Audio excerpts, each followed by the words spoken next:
ఎందుకనంటే చంద్రబాబు నాయుడు అనే వ్యక్తి ఎంత దుర్మార్గుడు, ఎంత అన్యాయస్తుడు అని అంటే, నిజంగా దేవుడిని కూడా రాజకీయాల కోసం వాడుకోగలగాలి అని ఆలోచన చేయగలిగిన వ్యక్తి ప్రపంచ చరిత్రలో ఎవడు ఉండడు.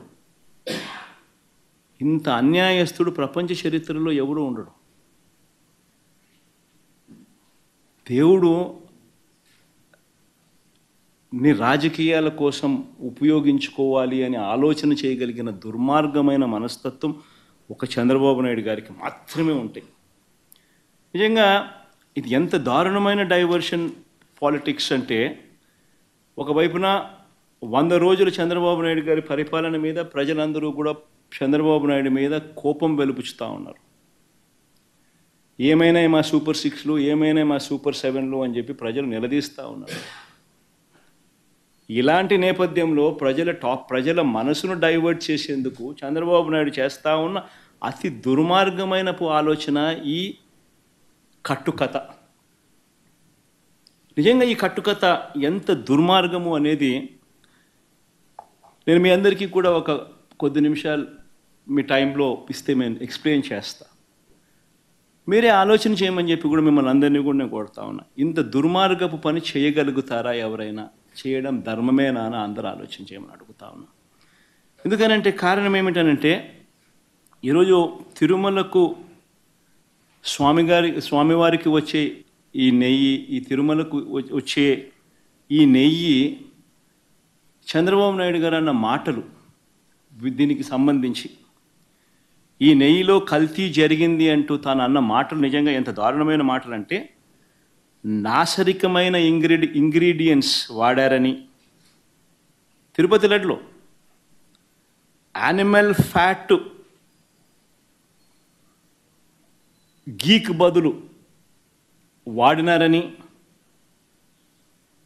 ఇదే పెద్ద మనిషి చంద్రబాబు నాయుడు ముఖ్యమంత్రి హోదాలో ఉంటూ ఒక ముఖ్యమంత్రిగా తాను మాట్లాడిన మాటలు ఇవి. నిజంగా ఒక ముఖ్యమంత్రిగా ఉన్న వ్యక్తి ఈ మాదిరిగా అబద్ధాలు ఆడడం ధర్మమేనా? కొన్ని కోట్ల మంది వెంకటేశ్వర స్వామి భక్తులు దేశవ్యాప్తంగా కాదు ప్రపంచవ్యాప్తంగా ఉన్నారు.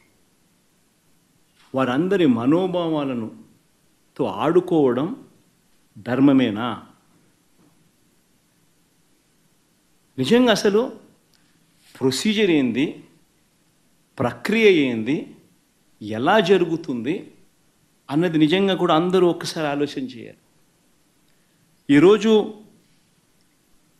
ఈ నెయ్యి సప్లై చేసే ఈ కార్యక్రమం ఏదైతే జరుగుతూ ఉందో, ఇదేదో కొత్తగా జరిగే కార్యక్రమం కాదు. ఇది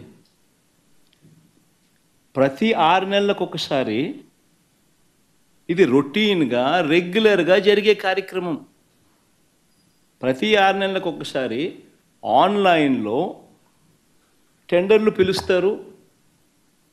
ఆ ఆన్లైన్లో పిలిచిన టెండర్లకు ఆధారంగా కంపెనీలు కోట్ చేస్తాయి.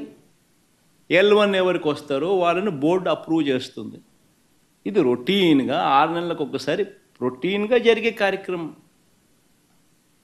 మరి రొటీన్గా జరిగే ఈ కార్యక్రమం ఏదైతే ఉందో, దీనికి సంబంధించి ఆ క్వాలిఫికేషన్ క్రైటీరియా ఇటువంటివన్నీ కూడా కొత్తగా మార్చింది ఏమీ ఉండదు. ఎవడు మార్చేది ఏమీ లేదు, కొత్తగా మార్చింది అంతకన్నా లేదు.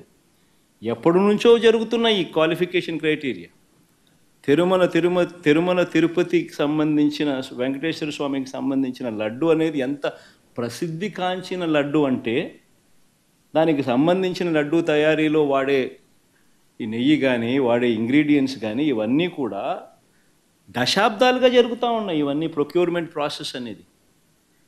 ఇదేం కొత్తగా ఎవడు వచ్చి చేసేది ఏమీ లేదు, ఎవడు కొత్తగా దాంట్లో ఏలు పెట్టేది లేదు.